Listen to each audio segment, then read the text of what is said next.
Alright, so in school, we're doing speech writing, that sort of thing, and our teacher gave us this speech as an example of a good speech.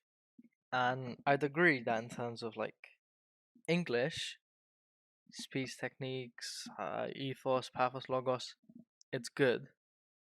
But what really bothered me was just the message behind it and the way the speech man, I don't know, person who did the speech, Prince Ear, did it.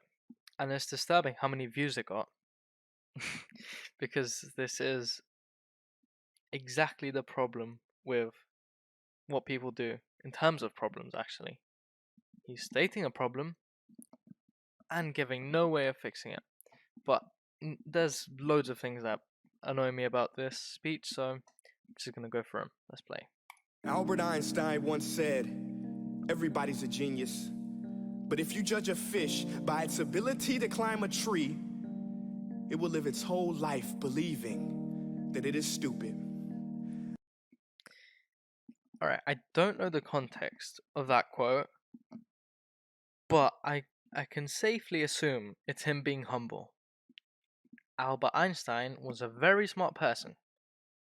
Him through that, like, what I get that he's saying is that everyone has a gift, everyone can do it in their own way. But that's not really true. You can train skills, but you can't really train intelligence. You can train knowledge,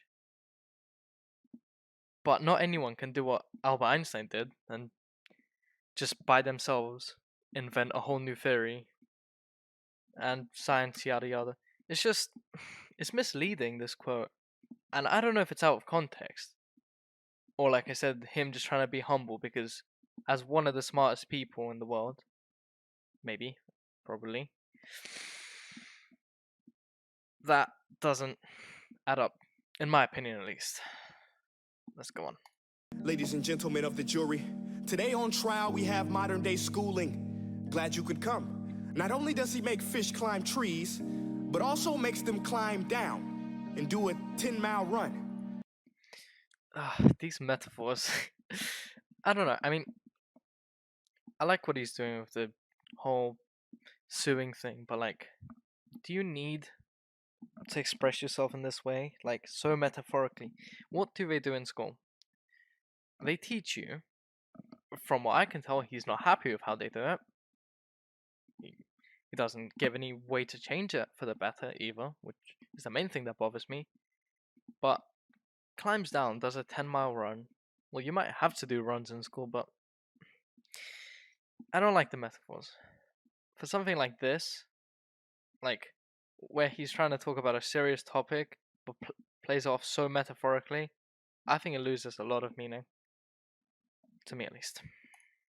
Tell me, school, are you proud of the things you've done? Turning millions of people into robots? I don't know, but this guy's face just makes me laugh, and the ponytail, I don't know.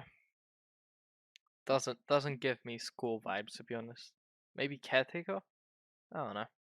This guy looks much more like a head teacher. Do you find that fun? Do you realize how many kids relate to that fish swimming upstream in class? Probably not many, to be honest. Because the ones that are so against school wouldn't understand your metaphors, really. Never finding their gifts, thinking they are stupid, believing they are useless? Well, the time has come, no more excuses. I call school to the stand and accuse him of killing creativity, individuality, and being intellectually abusive. Killing creativity, that's the thing that I'm really gonna argue against in that. How does school at all kill creativity? It's the biggest chance as young people we have to be creative. If that means some students don't like it, obviously, but some will, and I don't understand why he's saying school kills creativity, because it just doesn't. At our age, it's one of the few places we can really be creative. He's an ancient institution that has outlived his usage, so Your Honor. outlived its usage. Yeah, abolish schools. This concludes my opening statement, and if I may present the evidence of my case, I will prove it. Proceed. Exhibit A. Here's a modern-day phone. Recognize it? Here's a phone from 150 years ago. Big difference, right? Stay with me. Here's a car from today, and here's a car from 150 years ago. Big difference, right? Well, get this. Here's a classroom of today, and here's a class we used 150 years ago. Now, ain't that a shame? Oh my god. Like, at this point, this is just plain lying. So, is he trying to say that schools haven't advanced in 150 years? Because this is what he's basically saying. He's comparing two things from a distance, from a time distance. But for the car and the phone, he's looking at them like how they've changed. But for the school, he's looking at how their purpose has changed. Because if we go, Exhibit A. Here's a modern-day phone. Recognize it? Here's a phone from both boxes that let you contact other people. 150 years ago. Big difference, right? Stay with me. Here's a car from today, and here's a car from 150 Both modes of quicker transportation. years ago. Big difference, right? Well, get this. Here's a classroom of today, and here's a class we used 150 years ago. Oh my god! Who would have guessed it? Both two rooms where people are educated. And if we go back and we do what he was doing with the first two, Case? Here's a phone from 150. right? You can go and say, "Oh, well, the modern day phone has what doesn't it have compared to that wooden box? Google, emails, photos, cameras, everything 50 years with ago. the car. Big difference, right? Stay with me. Here's I think that's a Lamborghini. I'm not a car person. It has an actual engine, air conditioning, a radio, very fast. a car from today, and here's a car from, and here's a And with classrooms, how is he trying to say that classrooms haven't changed? Did they have, like, as well standardized testing back then? Was the teaching standard anywhere near it was today? Was the health and safety standards anything like that, like it is today? And the big one, technology. Like both the other two, schools have been affected by technology. Did they have smart boards 150 years ago? Television screens? Did kids get online homework so they can better easily do it at home? All this stuff he's just acting like it doesn't exist, and it's just, I'm calling it propaganda. class we used 150 years ago has changed. Yet you claim to prepare students for the future? But with evidence like that, I must ask, do you prepare students for the future or the past? Well, I don't know. You tell me, are we getting taught how to mine? I don't think so. Are we getting taught how to use computers though? Are we getting taught how to get jobs? Are we being given qualifications that will let us get jobs that we'll need in the future? Yeah, I think we will. I mean, we are. I did a background check on you and let the record show that you were made to train people to work in factories, which explains why you put students in straight rows, nice and neat, tell them sit still, raise your hand if you want to speak, give them a short break to eat. Ugh, this annoys me. He's just taken out of context. Like, schools, what? Just let it go. Then for 8 hours a day, tell them what to think. Oh, and make them compete to get an A. A letter which determines product quality, hence grade A of meat. I get it. Back then, times were different. We all have a past. I myself am no Gandhi. Alright. So with that, he's comparing it like modern day schools with labor education centers. I don't know what to call them. But those were for the working class. Like, rich people had schools which are pretty similar in terms of the structure today. And I don't know, it's just, he's avoiding all these facts, like how schools have changed, and how schools do promote creativity, and how schools are preparing us for the future.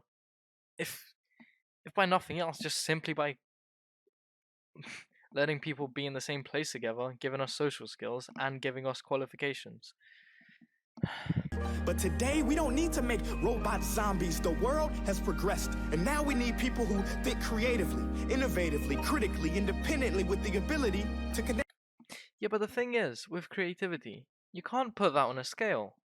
So when a company is trying to hire someone, you can't. There's no grade A for creativity. So that can't be judged. And also, it can't be taught. It can just be expressed, and people can do that in their free time, or, luckily, in lessons provided, like art, dance, drama, you name it. There's creativity aspects in every subject. Especially in English, like, most of that is creativity, or analyzing someone else's creativity. Connect. See, every scientist will tell you that no two brains are the same. No, they're not. But there are characteristics you can group, and there is something overarching everything, and intelligence, which is intelligence, and that can be put on a scale, whereas creativity is a whole thing on its own, and hence why we don't go to school for creativity, because we just go to school for knowledge, really, and for social skills to some extent. We're not training our intelligence, and we're not training our creativity. Those are just set in stone, and he's acting like, I don't know. If I'm honest, this guy doesn't seem very smart. And every parent with 2 or more children will confirm that claim. So please explain why you treat students like cookie cutter frames or snapback hats, giving them this one-size-fits-all crap. Watch your language. Sorry, Your Honor. I don't genuinely know what he means by that. I mean, they're not getting taught. I'd understand if he was saying this if the school system was just, here's a video in front of you. Watch this video. It will explain how to do this subject. Done. Here's an exam for it now. But it's not that. There's another human at the front of the screen who does most of the time want to take their time out of their day to help you understand your thing and teach you the way you want to be taught.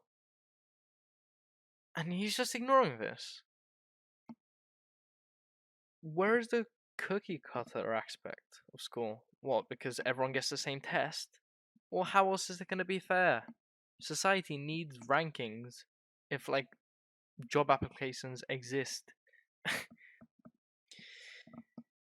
But if a doctor prescribed the exact same medicine to all of his patients... Whoa. Education is not a disease or an illness. Like, oh, these metaphors.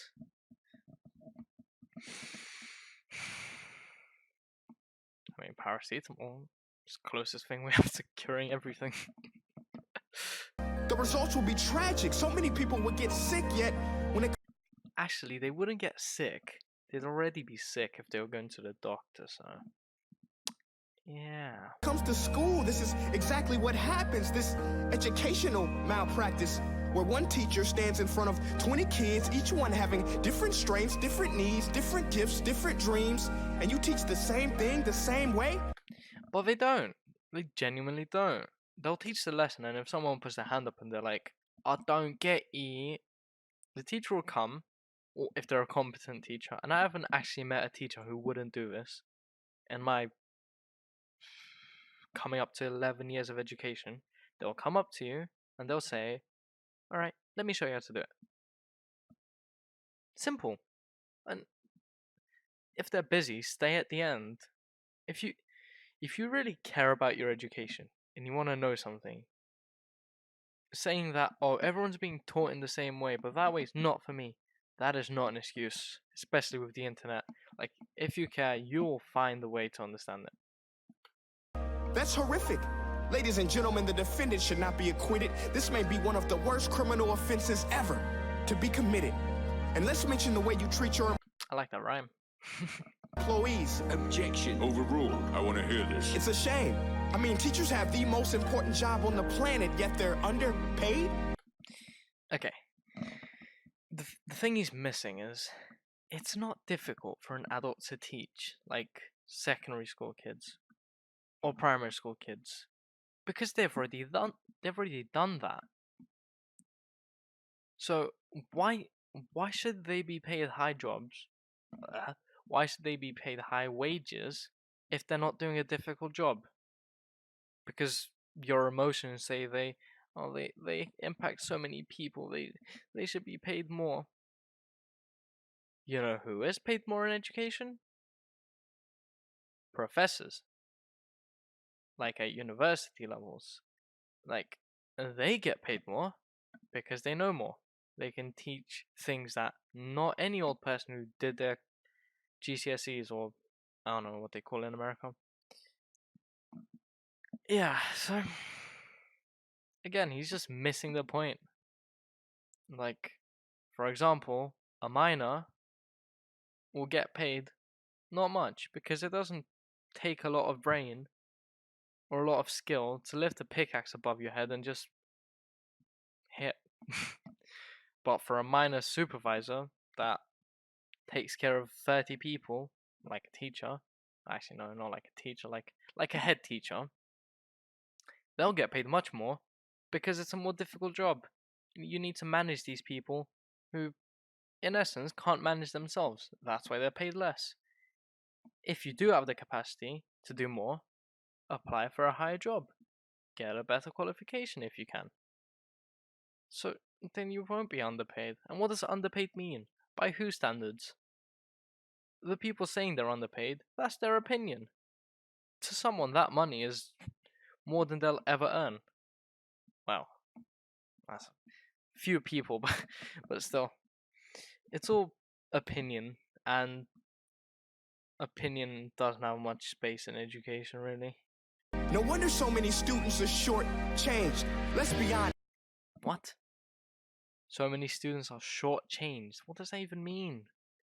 Teachers should earn just as much as doctors because a doctor can do heart surgery and save the life of a kid, but a great teacher can reach the heart of that kid and allow him to truly live.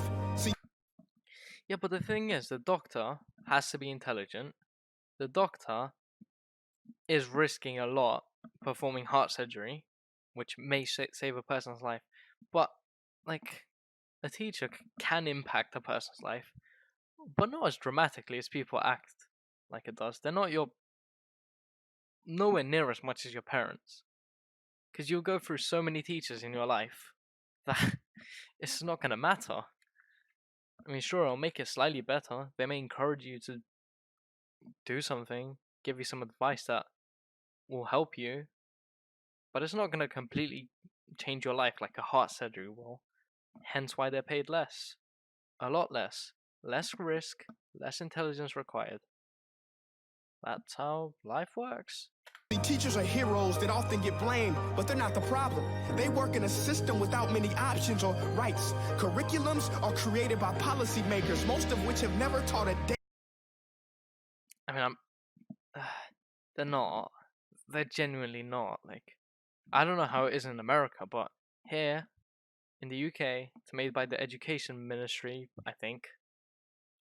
And to get in that, you have to have experience teaching, be in the teaching field or the educational field for a long time and have a wide skill set and knowledge set to be able to influence anything like that. So if they're putting it in there, it's probably for a good reason. Maybe. Hopefully. But it's not for a bad reason. Like he's making it out to be. Like, there's some things that most people need, like the whole science course. It's like most people won't use that, but it's just general knowledge, and it's just making your brain work.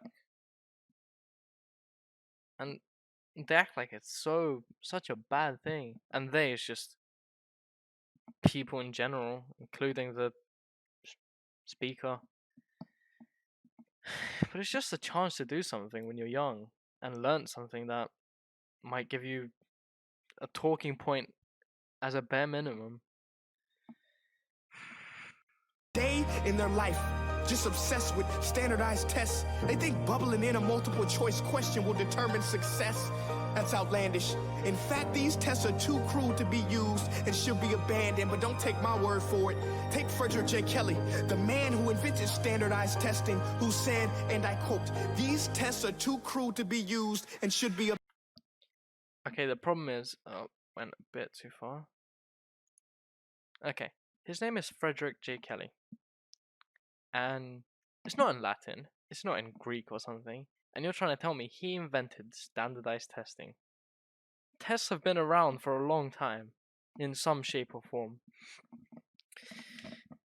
And why are they too crude? If they're too crude, diversify them, change them a bit, change the questions up. I'm sure this is. I wasn't sure about the Einstein one, but this is definitely out of context. Why are tests too crude? How else are you gonna rank people? Opinion? Oh, I think I'm a great person. Can I be CEO, please? No. That's not how it works. This is just for the people that would watch this are probably young, or most likely young, impressionable, and will take this as like, oh my god, the school system's rigged against us. I'm gonna rebel. There's no way to measure this, but I'm sure he's done quite a bit of damage with this video to people that would otherwise have tried to study at least and get their qualifications, but no, because this man, Frederick J. Kelly, told them tests are too crude. Now they're not going to abide by the system. But the thing is, each one of us is much smaller than a system. So us, we're irrelevant. Us, like, saying these tests are too crude isn't going to change it. We have to abide by it, and that's just life. too crude to be used and should be abandoned. Ladies and gentlemen of the jury, if we continue down this road, the results will be lethal. I don't have much faith in school, but I do have faith in people. And if we can customize healthcare, cars, and Facebook pages, then it is our duty to do the same for education. Yeah, but all those things are easy to customize. Facebook pages, you go and you click and you do whatever you want. With cars, well, there's not much customization unless you're rich. Well, you can pick the color, you can pick some things. More stuff on healthcare. Well, that needs to be personalized. Everyone's literally different. With education, he would argue that that's the same thing, but it's not. And it's just impractical to really teach in any other way, as far as I see it. Unless, just like I said before, giving a video to everyone and saying that's how you learn it. Watch the video. What does he want, like a teacher for every child? That is madness. There's not enough money in the world to fund that. There's no easy, better way for education, and it is improving. It is already good, and it is getting better with technology. So I don't know why now is the time to make a fuss about this, or 3 years ago. I saw someone put, where was it? 3 years later, nothing has changed. This is the type of, like, impressionable person I mean, like, you've been brainwashed by this. What do you want to change? Give a solution, and I'll gladly listen to it, but this doesn't give a solution. To upgrade it, change it, do away with school spirit, because that's useless. Yeah, but school spirit is fun. You're missing that out. This is very negative. Like, school spirit can be fun. If you don't care, don't involve yourself. Don't play for a sports team. Don't go cheer your school on events. I don't know. But do it if you want. Like, don't say abolish it. There's so many people who, like, it's like patriotism. If you would tell him it's patriotism for your own country good, I would most likely assume he'd say yes. Why is it not the same with schools? I mean, it is, but he acts like it isn't. Unless we're working to bring the spirit out of each and every student, that should be our task. No more common. How do you do that, though? Please tell me. How do you bring the spirit out of every child when I'd say a good 20% don't want to learn, another 20% are too quiet, too uncomfortable, too shy to learn or talk or anything like that, and the rest just do it. Don't think much about it, really. Common Core. Are you saying get rid of maths, English, science? Is what I'm getting from that. Common Core. Like, how can you get rid of that?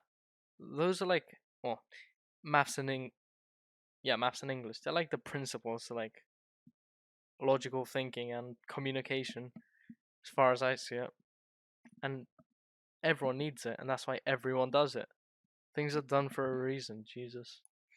Core. Instead, let's reach the core of every heart in every class. Sure, math is important, but no more than art or dance. Let's get. Oh yes, it is, because maths makes money. Maths makes us organized. Maths rules the world, really. It runs the world as well. What does art do? Not much. What does dance do? It looks pretty. You can say the same thing about art, but it's just both these things. Nobody should pursue them as a career, as far as I see it, unless you're exceptionally good. But too many people are pursuing art or dance or just creative options, and it's not a wide space. Not many people can have the natural ability to do those things, and there's not enough people that need to do it. I'm done. Give every gift an equal chance. I Whoops. Back where we left off. know this sounds like a dream, but countries like Finland are doing impressive things. They have shorter school days, teachers make a decent wage, homework is non-existent, and they focus on collaboration instead of competition. Another thing that's just not true.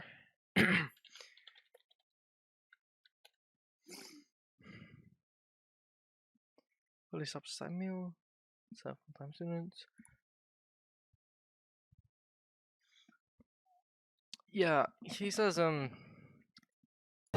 Finland has like the best education system in the world. I think he's just plucking that out of thin air, because generally Hong Kong, Singapore, they've got the best educations, and then it will be the West European countries. So yeah, and why Finland anyway?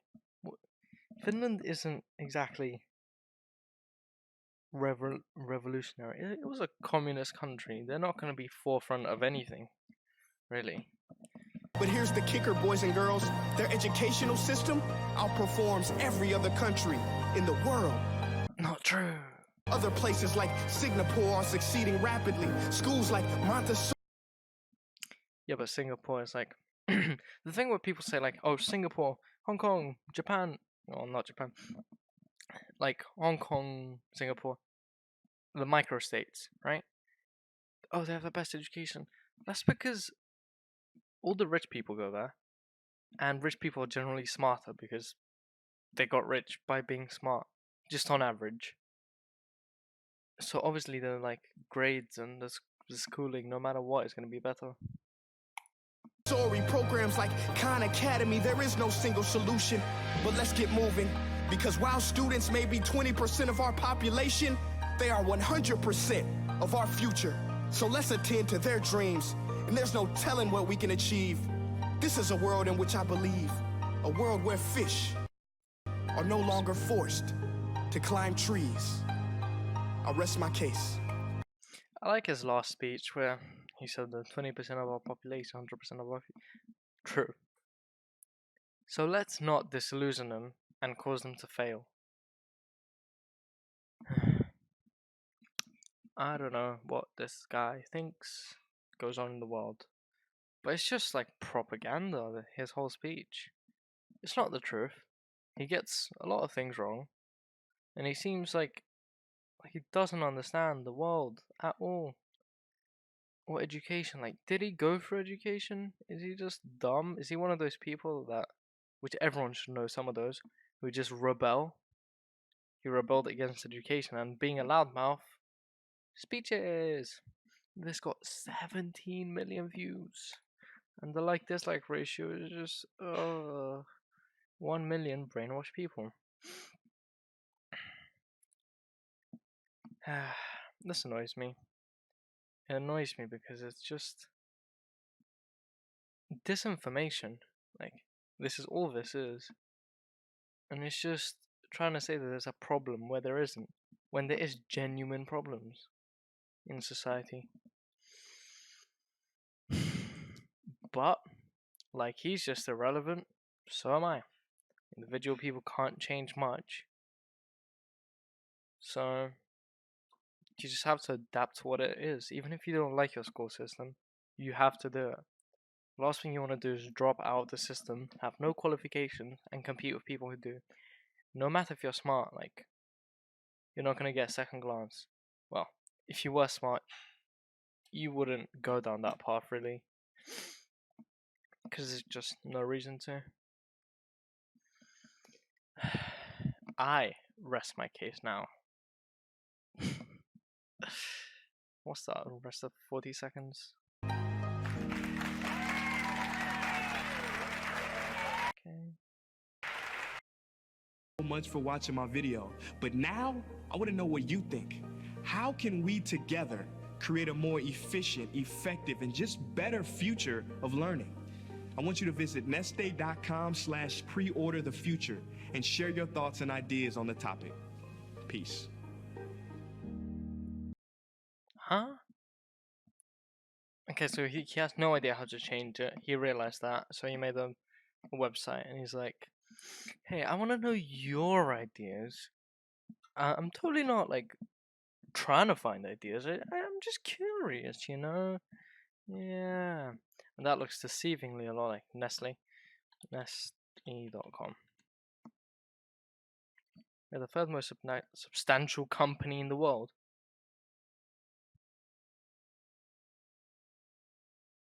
Oh, sustainable, not... Ugh. I thought of something relevant. Oh, God. Yeah, sustainable, like...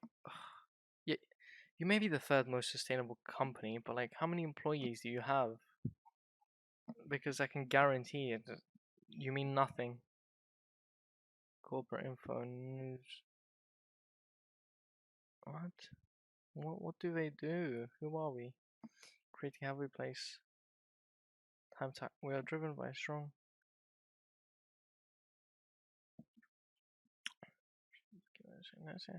Takes concrete action by creating responsible choices for the diverse demands of companies. Oh, so they're an advice company. They give advice to, like, other companies to be more sustainable. That's pretty cool. The world does need that, but what it doesn't need is that speech. Yep. I rest my case.